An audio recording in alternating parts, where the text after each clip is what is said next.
Kun Sagalee Qeerroo Bilisummaa Oromooti. Sagaleen Qeerroo Bilisummaa Oromoo torbaanitti guyyaa 3 facaasaa yookaan kibxata kamisaa fi jimaata akka lakkoofsa sa'a Oromootti galgala keessaa sa'a 7:00 hanga 8tti meetir baandii 16 yookaan kiiloo heerzii 17,840 irratti qilleensa irraan isiniif darbuudha.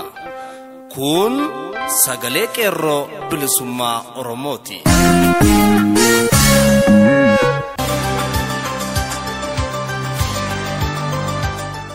Onkoloolessa 21 bara 2016 harka fuune akkam jirtu kabajamuuf jaallatamoo dhaggeeffattoota Sagalee Qeerroo Bilisummaa Oromoo. Kun qophii Sagalee Qeerroo Bilisummaa Oromoo kallattiin Oromiyaa irraa isiniif darbuudha.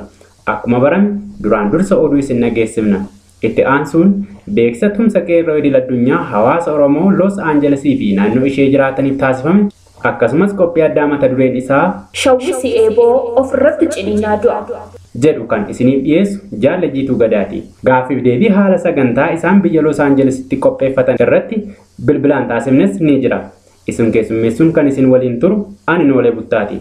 Wallee warraaqsaas qaama sagantaa keenyaati. Hanga xumura sagantaa keenyaatti nu waliin turaan affeerraa kooti. Amma hangafoota oduun isin dhageessisa. Guutummaa magaalaa Finfinnee fi naannoo ishee keessatti artistoonni Oromoo akka bineensa adamsamaa jiraachuun himame. Abbaa Raayyaa Istiidiyoo akkasumas daayirektaraa fi ogeessa kaameraa kan ta'e Ayyaam Abrahaam Raayyaa weellistootaa fi shubbistoota baandii adda addaa irraa walitti dhufanii hojii aartii bobba'anii hidhaman mana murtiitti dhiyaatanii kan turan beellamamuun isaanii barame. Mootummaan Abbaa Irree Wayyaanee aangoo isaatti fayyadamuun uummata nagaa dursuu fi saamuu irratti bobbahuun beekame. Mormiin jiraattota magaalaa Amboon eegalame barattoota mana barumsaa sadarkaa lammaffaatiin itti fufee.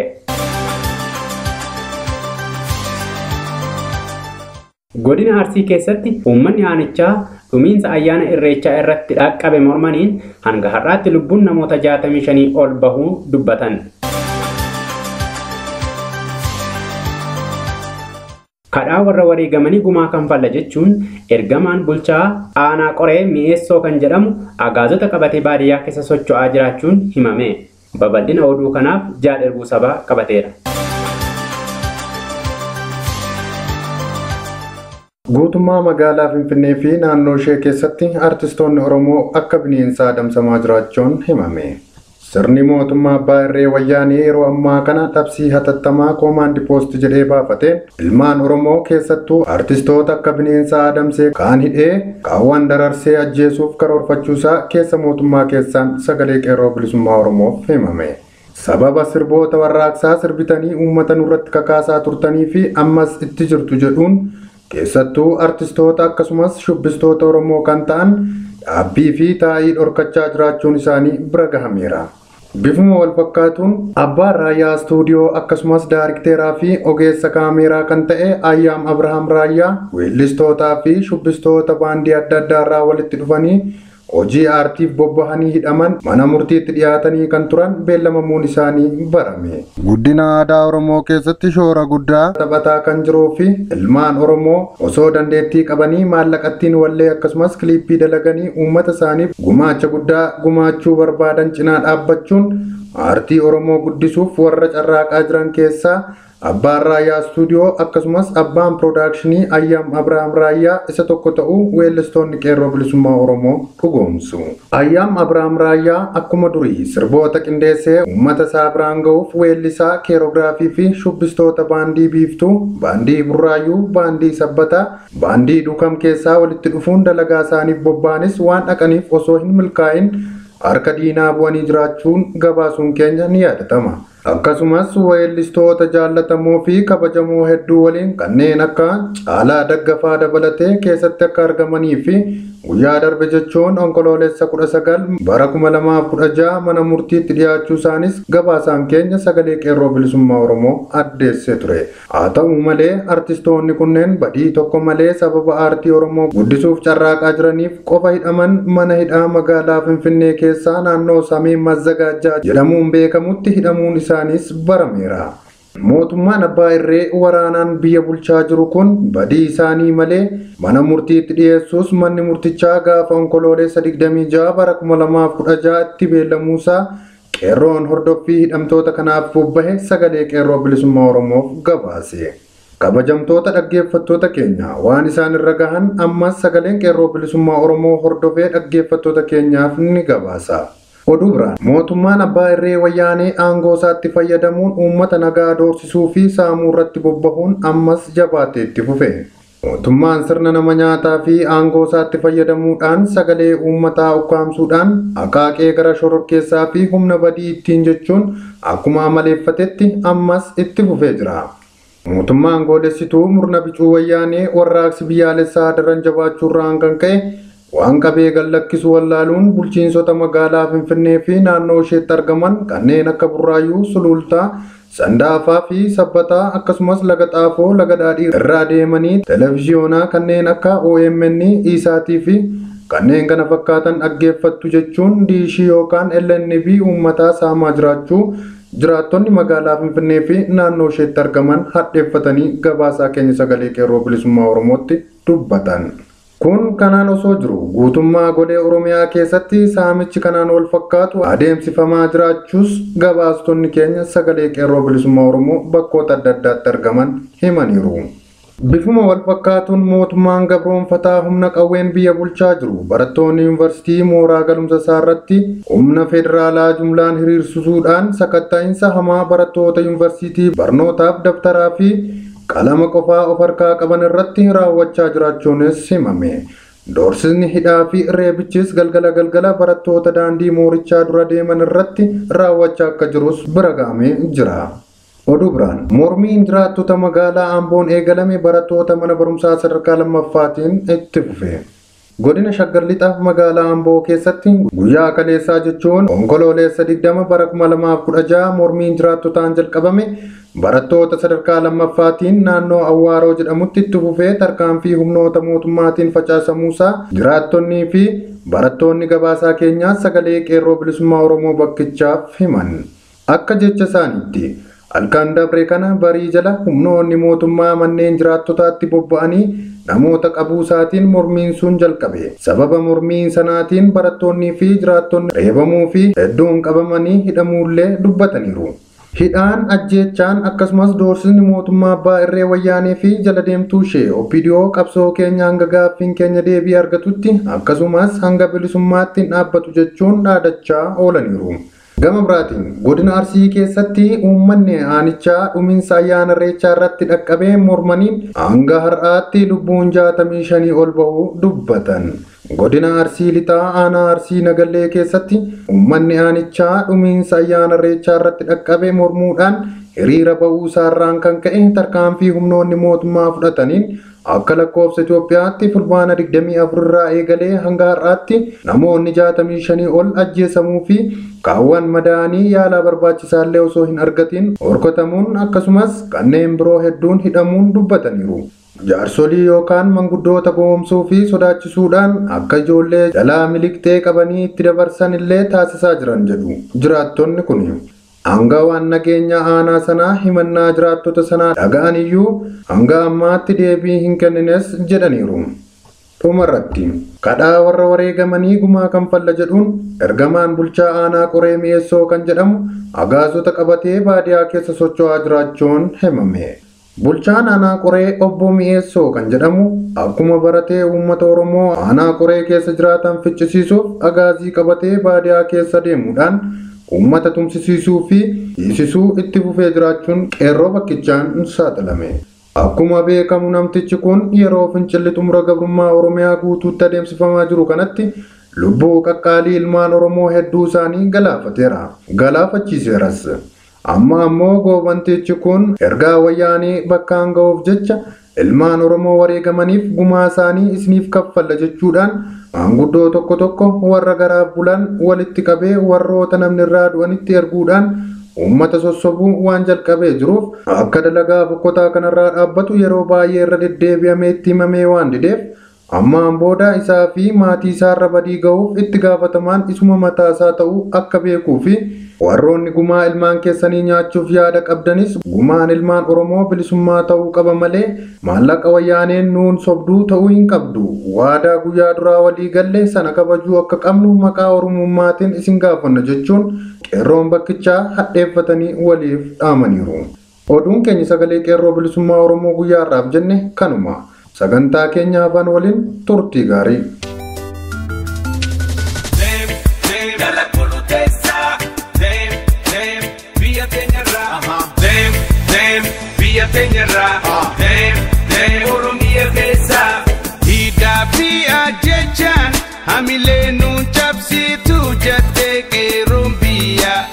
Kana jalamaka yoginatti asmaka kana ramake senani gafata Beeksisa. Tumsa qeerroo idil addunyaa hawaasa Oromoo Los Angeles fi naannoo ishee jiraatanii. Qeerroo biyya keessaa fincila xumura gabrummaa harka duwwaa mootummaa haga funyaan itti hidhatee fuuldura dhaabbachuun falma hadhaawaa gaggeessaa jiru cina dhaabbachuuf Dirqama Oromummaa keenya haabaanuun dhaamsa keenya. yoo jettan Gaafa guyyaa 3 bara 2016 waaree booda sa'a 3 walakkaatti Bakkisa Brokers Community Center 2271W Crescent Ave Anaheim CA 92801 Tumsa qeerroo idil addunyaa hawaasa Oromoo Los Angeles fi naannoo ishee jiraataniif.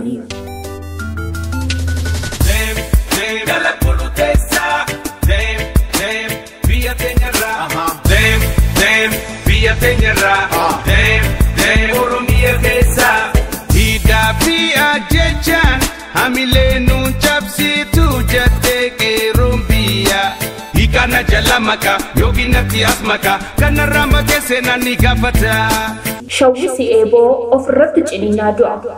Haalota biyya keenya Oromiyaa keessatti ta'aa jirru kanneen ijaan argaa jirru hanga nama maraachutti iddoottis gammachuun haga humnaan ol ta'utti hariiroof tarsiimoo hawaasi keenya wal utubee hawwii waggaa dheeraa kan gama garaagaraatiin tokkummaa jechaa waliif dhaamaa ture kan utuu tokkummaan humna jedhee utuu dheebuusaa lallabatuu dheebuun darbe beela bilisummaa akka qabu utuu iyyee lallabuu kan dachee kanarraa godaane kan hawwiin kun hin dhugoomu uummanni koo tokkoomuu dadhabe garbummaatti hafuusaati jechuun abdii of kutee qullaa buusee maraatee karaarra bilisummaa walabummaa birmadummaa jechaa waggoota dheeraaf karaarra oolee bulee xinnaaf guddaan rakkoo isaatuu hin hubatin ture ittiin gubataa kana dhamdhamaa jiru hedduutu jira.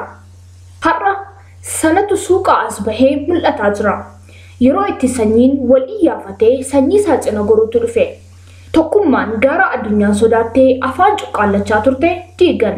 Yeroo itti akkuma mar'ataan lafee horii du'e keessa taa'ee sa'aaf nama kan lubbuu qabu hunda riphee ajjeesu dhibee ittiin du'e sanaan ala akkuma hunduu dhimma isaa waan mataa isaa xiinxalee kana jedhu dhumarra qareeyyiin hubannoon haala naannoo lafee sanaa to'atanii bakkeewwan sana bol'aaf samii mukaaf bishaan iddoo dhibee bakka sanatti lubbuu hedduu galaafatu sana qorqanii ejjennoof murannoo jabaa fudhatanii lubbuu ofiitti murteessanii bakka sana waan jiru argatanii dhumarra lafee sana keessa mataan mar'ataa durdurii kaasee gootaan ajjeefame achi lafee sana keessa riphee jiraachuu hubatanii abiddatti koratanii barbadeessan. Dhaloonni qubee waan jajjabduu addunyaallee sammuu xaxaa ture kanarratti waa hedduu sodaachisu kan lafee nama du'ee keessa taa'ee xinnaaf guddaa duguugu sana argatanis uummata isaanii amansiisuuf hammam akka dadhabbii qabu wareegama qabu utuu beekanii duuti kun nuun haa dhaabbatuuf of wareeganii qaama qancaree jiru kan haalota jajjabaan ol adeemaa fayyoota hedduu buttoo isaatii daguugaa ture kana akka barbadeessuun furmaata ta'u barbadeessuuf tokkummaan riqicha ta'uu hubatanii sochiif ejjennoo hadhooftuun jaallan qaqqaalii utuu itti dhabanii kaayyoof irbuu walii seenan bakkichatti eeggatanii kaayyoo wareegama kaffalchiisaa jiru sana galii isaa galchuuf warraaqataa jiran irra geenye jirra. Kanaaf wareegama gurguddaa kaffaluun nu qeerroo biyyattii irraa barbaachise. Eeyyee amma sadarkaa dhumaarra geessifnee jirra. Kunis kan nu mirkanaa'u labsii atattamaa mootummichaan labsamuunsaa ragaa qabatamaadha. Kanaafan barruu kanaan sheewwisi eeboo ofirratti ciniinaa du'a jedhe. Mootummaan kunis dirqama isaa waan ta'eef hamma du'ee lafa ga'utti waan hojjetuuf waan irraa eegamu hunda bakka itti eegee raawwataan soba dubbiiti.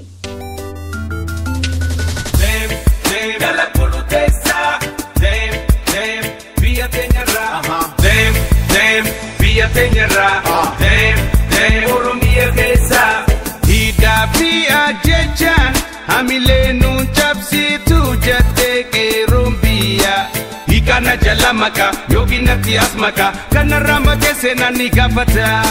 Kanan dhaga'aa guddadhe tokko dargiin galgala ibsa gurguddaa baasaa bulee akka ganama biyya hambaatti baqatedha. Dhugaa dubbachuuf mootummoonni bulchiinsa aangootti fayyadaman yeroo barbadaa'uuf yoomiyyuu waan labsaniif dubbatan karooraan utuu hin taane itti dhufee dubbatu.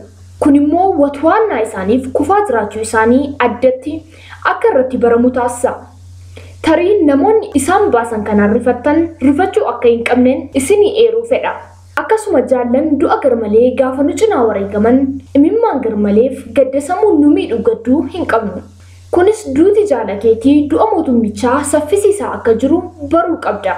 Akkasuma gaafa mootummaa humna hidhannoo qabu dura socho'aa jirru duuti jiraachuu murteessinee hedduun keenya dhumnee akkasuma ga'eessi yookaan qeerroof qarreen yoo duune obbolaa nu boodaaf jiruun bilisummaa haa dhufu jennee itti galuu keenya waadaa gaafa walii seenne sana lubbuu wareegamna malee garbummaatti nafnu kan waliin jechaa turre yaaduu qabna. Eeyyee gaddi nutti dhaga'amuun jiraatullee sammuu keenyatti hidhuu hin qabnu.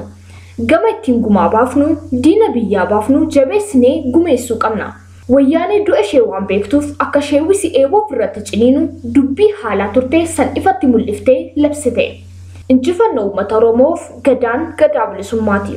Barruu kana hirmaataa keenya sagalee qeerroo bilisummaa Oromoo irraa fudhanne qalamni kee hin gu'iin hirmaannaan keessa ammas dachaan itti hafuufu siin jenna.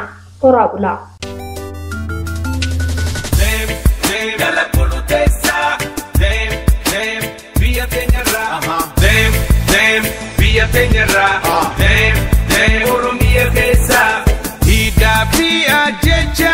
Hamilenun chapsitu jate Qeerroon biyya Hikana jala maka yoginatti as maka kanarra makese nani gaafata.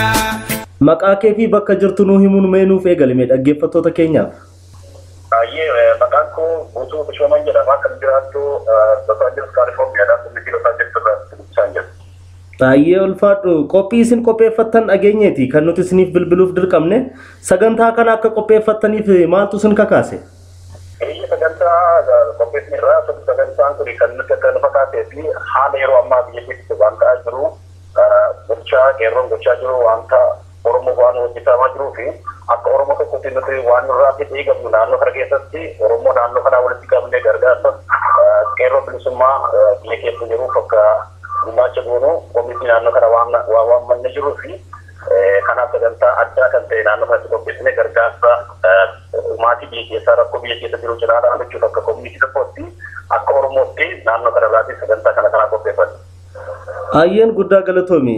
Tarkaanfii yeroo ammaa golee Oromiyaa mara keessatti fudhatamaa jiru diiyaasporaan biyya hambaa jiru akkamitti ilaalame?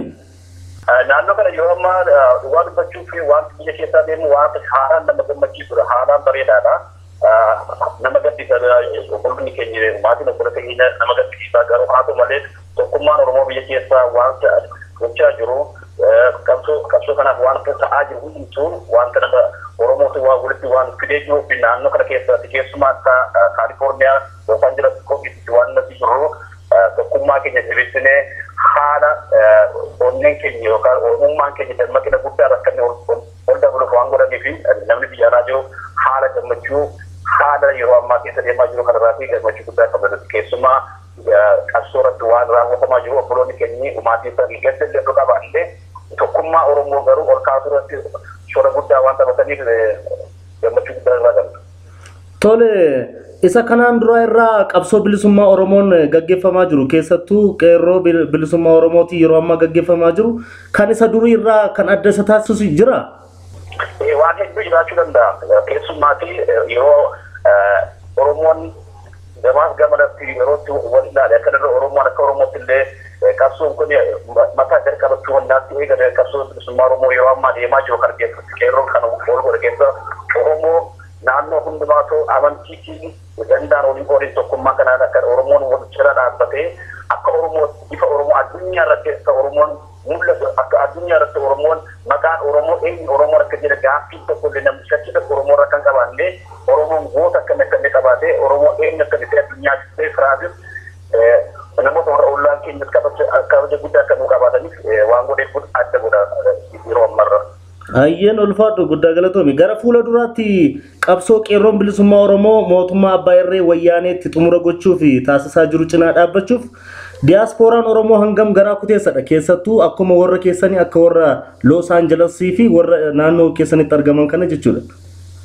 Dhugaadha naannoo kana keessatti waan nuti qeerroo bilisummaa gargaaruuf yeroo jalqabaallee miti yeroo ammaa kun yeroo sadaffaa qopheessaa jirra. Kana keessa yeroo lammaffaa kan qopheessuuf deemaa jiru. Maal yeroo ammaa immoo yeroo barbaachisaa waan ta'eef yeroo ammaa immoo namni hundumtuu waan irraa eegamu dirqama Oromummaa waan bahuun irra jiruuf sagantaa kanallee qopheeffannee garuu nuti waan amma gargaarree waan dhaabbannu sun ta'e kana booddeellee ji'a ji'aatiin akka miseensaatti yookaan immoo akka miseensa qeerroo bilisummaatti namni ulaagaalee waraqaa adda addaa guutee akka isaan ji'a ji'aatillee dirqama Oromummaa isaanii akka isaan ba'anii hanga bilisummaatti hanga dhumaatti mootummaan wayyaanee karaarraa kaasnee bilisummaa keenya amma akkatti gashannutti inni Oromoo hunduu akka isaan nu jalaa dhaabbatanii naannoo Kaalifoorniyaa keessumaa koomitii Los Angeles yeroo sadii tokkollee walirraan qabnu maaliif yeroo hundumaa hawwiin keenya bilisummaa hawwiin keenya tokkummaa Oromoo kana ijaaruu hawwiin keenya inni guddaan uummanni abbaa biyyaa akka hin jiraatu waan ta'eef akka koomitii biyya naannoo kanaatti nuti kan gochuu dandeenyu wanta hanga dhumaatti mootummaan kun hanga karaarraa kan amma dhumaatti qabsoo kana jalaa qeerroo bilisummaa Oromoo jalaa dhaabbachuu karaa gandaa himanduma jalaa keessatti akka jiru waan agarra. Ayyee guddaa galatoomi dhaamsa gaggaarii nu laatte keessumaa mee dhumarratti yaada hin hafiin jettanii fi dhaamsa dhaggeeffattoota keenya sagalee qeerroo bilisummaa Oromoo akkasumas qeerroo waraana mootummaa wayyaanee hanga funyaaniitti hidhatee jiru fuuldura harka duwwaa dhaabbatee falma gaggeessaa jiruuf dhaamsa yoo qabaatte mee isa dhumaan siif kenna. Dhaamsa dhaggaba sagantaan kun sagantaa asirraan jenne sagantaa addaadha yeroo adda addaa waan bifa hedduu barbaanna. Gargaarsa karaa daa'ima dubbaa cinaa dhaabbachuu barbaanna keessummaa ni qabna keessummaan keenya bakka bu'aa intarnaashinalee qeerroo irratti keessummoota ni qabna akka irratti yaadannoo laatanii qeerroo maal jedhee namoonni shakkiif yookaan waan adda addaa kana gaaffii yoo qabaatan gaaffii deebiillee qabaachuu hin deemna achi biratti garuu nuti naannoo kanatti walumaa galatti Oromoo waan gochuu qabu yeroon isaa yeroo dhaabbateenya wal ilaalu osoo hin ta'in yeroo isaa yeroo tokkummaa keenya jabeessinee waan qabu keessumaa namoonni biyya alaa waan goonu waan tokko waan lama jaalaa jiru yaadaan hiriira nagaa tokko inni guddaan garuu tajaajilan namoonni biyya alaa jiranii karaa danda'e dinagdeetiin turte ta'uu dinagdeetiin qeerroo bilisummaa Oromoo biyya keessatti waan gochaa jiru jiraan bifa danda'an hundumaa jiraa dhaabbannee akka Oromoo tokkotti akka saba tokkotti waan nurraa eegan waan goonu nurraa barbaachisa kanaaf naannoo kana keessatti warra jirus Oromoon biyya alaa jiru tokkummaa keenya nagaan gandaan amantii osoo waliin qoodiin akka bilisummaatti karaa nu fiduu danda'u tokkummaadha. Warra bilisummaatti nu fiduu kan danda'u yoo dirqama Oromummaa tokkoon keenya baane waan ta'eef uummanni biyya alaa jiru haasaa yookaan immoo wal qoodumsa yookaan jechoota adda addaa kana dhiisnee akka Oromoo tokkotti akka saba tokkotti rakkoon keenya tokkodhaan iyyuu gabrummaa kana immoo ofirraa kaasu haasaa yookaan immoo hawwii qofaa osoo hin ta'in dirqama keenya bakka jirutti wal ijaarree wal cinaa dhaabbannee waan danda'amu inni guddaan immoo dinagdeen qeerroo cinaa dhaabbannee karaa danda'amu hundi keenya akka wal cinaa dhaabbannu dirqama Oromummaa keenya akka baanu jira naannoo kana keessatti warri jiru keessumaan immoo naannoo Kaalifoorniyaa kana keessa warri jiru Oromoonni yoo danda'ame naannoo kana asii alallee Las Vegas illee jira Phoenix illee jira namoonni kun akka isaan dhufanii qooda irraa fudhatanii asumaan waamicha kun eessa maaliif hundi keenya wal sadeemnee wal jabeessine gaaffii deebite waan addaa waan gochuu deemaa jirruu fi hundi keenya akka waliin dhufnee wal jabeessin jira karma jechuu barbaadu. Hayya gaaffiif deebii sagalee qeerroo bilisummaa Oromoo waliin gootee fi guddaa si galateeffanna. Galanni kees bilisummaa ta'u siin jenna. Yeroo biraa akka walitti deebinu abdii guddaa qabna. Ayye jabaata sinese nu jabaata jabaata hojii keessatti nu jabaata nu dirqama keenyan baana waara gaddaa nu jabaata. Hayye ulfadha.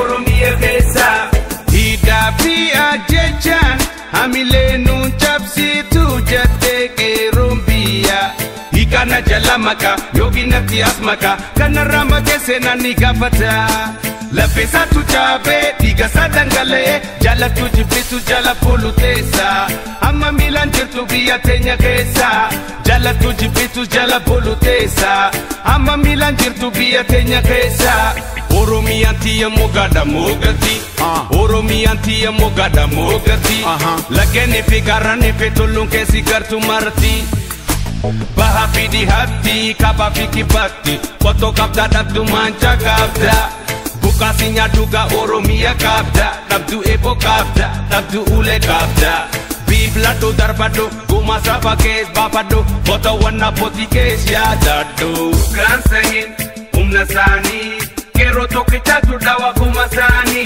dugaan sahin humna sani Qeerroo tokkichatu dawa kumasani oh lolan fadan ta'anii nyaachuu baranii digalmaan Oromoo tuttutanii ta'anii nyaachuu baranii digalmaan Oromoo tuttutanii ifi nyaatanii maaliif nu agabsan kophee malee biyya teenya dhufan Ifi nyaatanii maaliif nu agabsan kophee malee Oromiyaa dhufan dhugaan sahin humna saanii Qeerroo tokkichatu dawa kumasanii dhugaan sahin humna saanii Qeerroo tokkichatu dawa kumasanii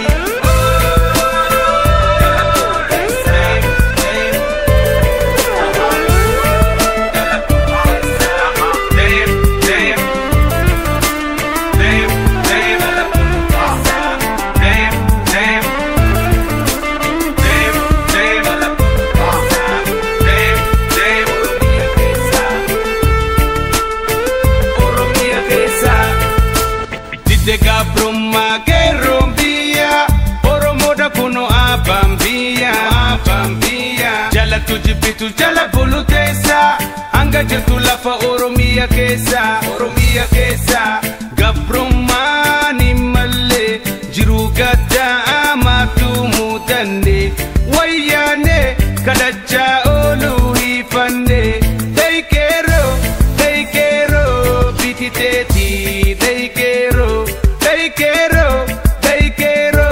bititeti dai Qeerroo Watwadum jala polutesa anga jirtu lafa Oromia kesa Watwadum jala polutesa anga jirtu lafa Oromia kesa Watwadum jala polutesa anga jirtu lafa Oromia kesa Watwadum jala polutesa anga jirtu lafa Oromia kesa Dem jala polutesa dem lafa Oromia kesa dem jala polutesa dem lafa Oromia kesa dem lafa Oromia kesa dem jala polutesa dem lafa Oromia kesa dem jala polutesa dem lafa Oromia kesa dem jala polutesa dem lafa Oromia kesa Eegaan dhaggeeffattoota keenya sagantaa keenya guyyaa har'aaf jenne kanumaan goolabna. Turtiin waliin gootaniif galanni keessan bilisummaa haa ta'u isiniin jechaa sagantaa biraan hanga wal agarru nagaan nuuf turaa. Injifannoo uummata Oromoof gadaan gadaa bilisummaati.